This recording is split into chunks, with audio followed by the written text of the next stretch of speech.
Hi, it's so nice that you're here to quickly get brainted with me. I'm your host, Laura, and welcome to my Mindful Storytelling podcast. Hi, and welcome to another Quickly Get Brained episode with me. Today I'm talking about a serious topic for me. It's about the gentle art of losing and grieving. So let's just begin. Today I want to talk about something most of us avoid. Not because it's rare, but because it's too familiar. It's about loss. When we talk about grief, we often think it belongs to old age. But for me, it started way too early. By the time I turned 15, I had already attended more than 12 funerals. And I think that's more than any child should attend to. Each one carving a small, quiet scar somewhere inside me.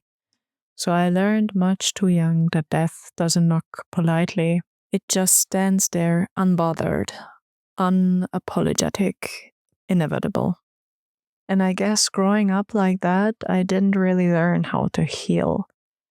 I just learned to accept, or maybe to pretend I accepted. Is there a difference? Or isn't there?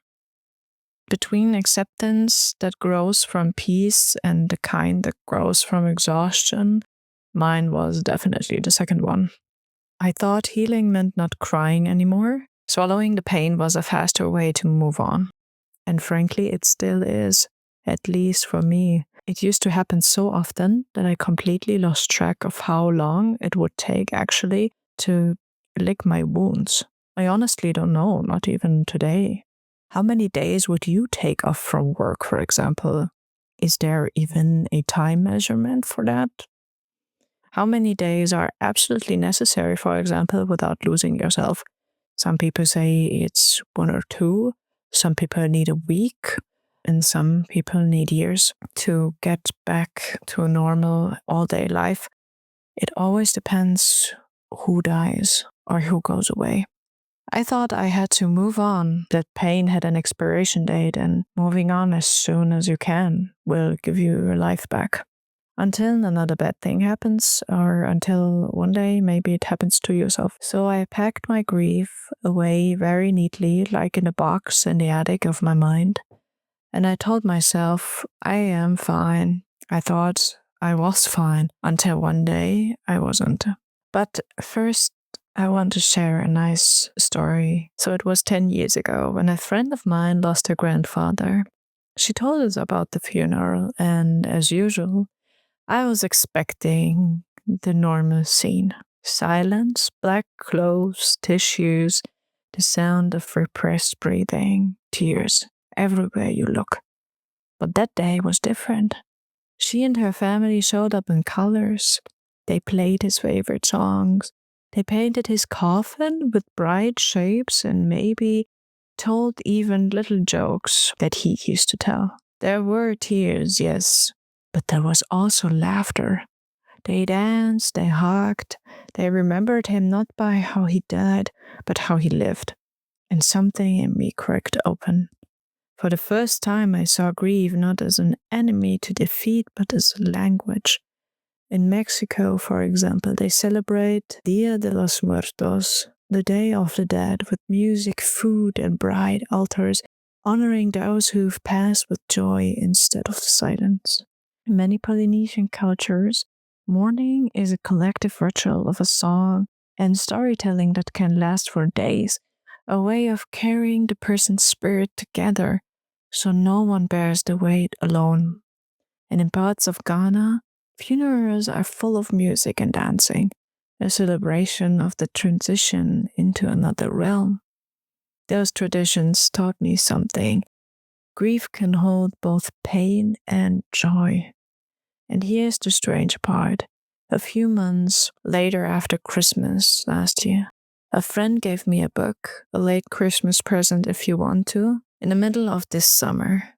It was by Tara Ward, a whole chapter about grieving and how to befriend your pain. It felt a little faded, like life had decided I was finally ready to listen.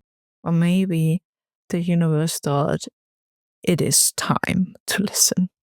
Tara Ward once wrote, "Allow yourself to feel whatever you need. Stay in the moment itself and have self-compassion. There aren't any right or wrong emotions to experience when you've lost a loved one." That line stayed with me the longest, because we often treat grief like a test, as if there's a right way to do it, how long or how to do it. Cry too long, and people say you're stuck. Move on too fast, and they whisper you're heartless. But what if grief isn't a timeline at all?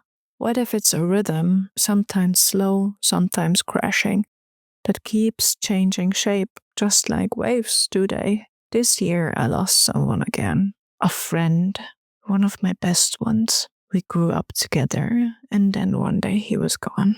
I think what broke me the most wasn't the fact that he died. It was the how. The way it happened, sudden, unfair, so wrong. It tore open an old scar so deep that I felt dizzy just thinking about it. It brought back every funeral, every goodbye I thought I already survived. But here's the strange thing. Healing doesn't always come in big revelations. Sometimes it sneaks in through the smallest coincidences. Tara talks about something called befriending the pain of loss. I thought that's not possible to do at all. But she writes that instead of trying to push grief away, we can gently place a hand over it. Literally a hand. On the part of the body where we feel it the most, and just breathe. Just breathe into the pain until your body and your mind tells you what to do next. Ask it what it wants. Notice how it moves. Give it a color, a shape, even a name. Write a letter to your pain, or write a letter to somebody you lost.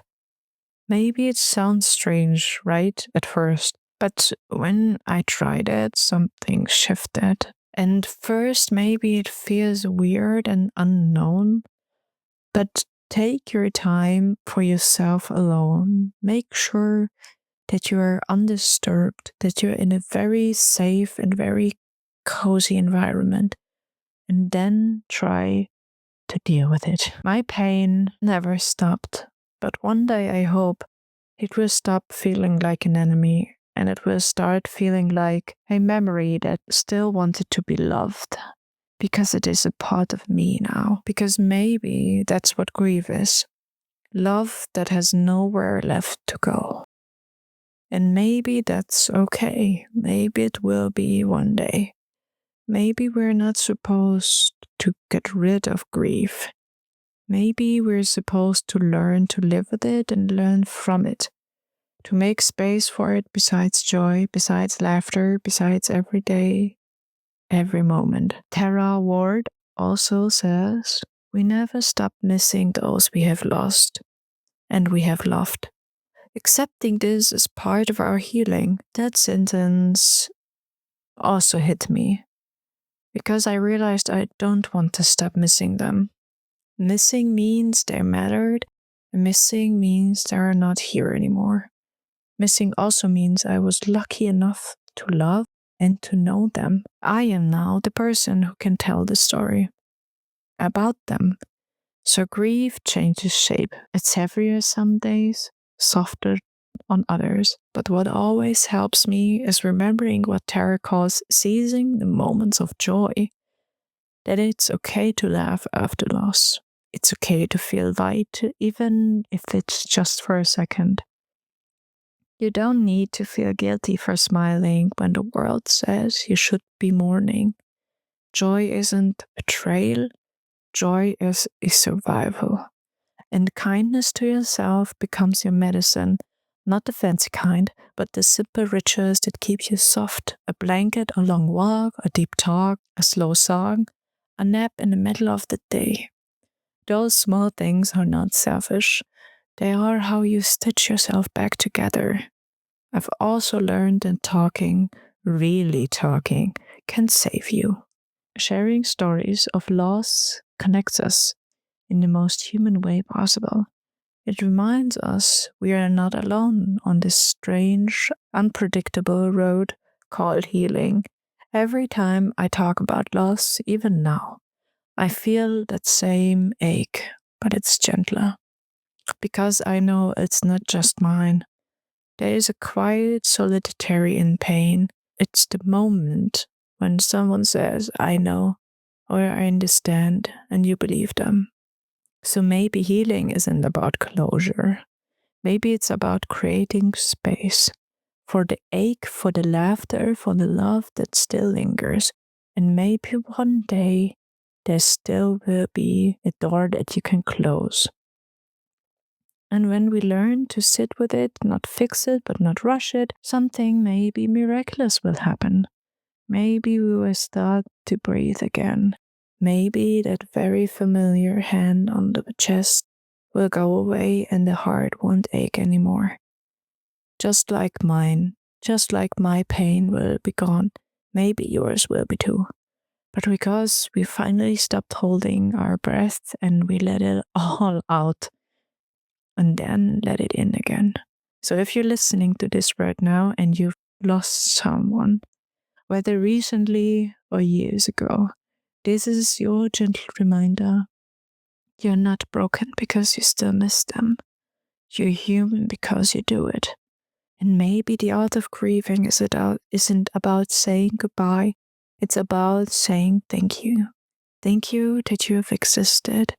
Thank you for shaping who I have become. Thank you for teaching me how to love so deeply that even loss couldn't erase it. Love doesn't end. It just changes its form, and you're definitely not alone out there. And hopefully one day a big brainted community is there to listen to your stories. So don't forget to stay brainted and be kind to yourself today and to others. I hope you have a wonderful day. I hope you have a nice week. Wherever you are, wherever you're listening from. Bye. Take care.